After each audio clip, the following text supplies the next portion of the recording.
තනමල්විල වැල්ලවාය මාර්ගයේ CTB bus රථයක් හා ටිපර් රථයක් ගැටීමෙන් දරුණු අනතුරක්.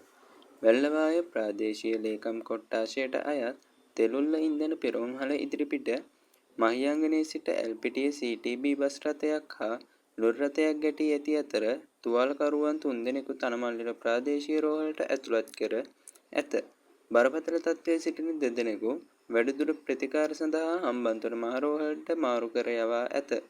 බස් රථයේ මහියංගනයේ සිට ඇල්පිටිය දක්වා ගමන් කරන අතරතුර පිටුපසින් පැමිණි ලොරි රථයක් බස් රථයේ පිටුපස වැදී ඇත. මෙහිදී ජීවිතහානි කිසිවක් සිදු වී නොමැති බස් රථය සහ ලොරි රථයට දැඩි අලාභ සිදු වී ඇත.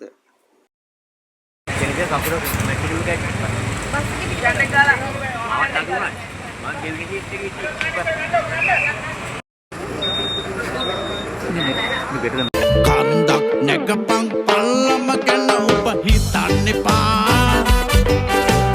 ගමනක් ඵලයක් වංගු ගැටිති ගැන බලන්න එපා. ඒ වදන් දෙසන උන් ගැන ඔබ එච්චර තැවෙන්න එපා.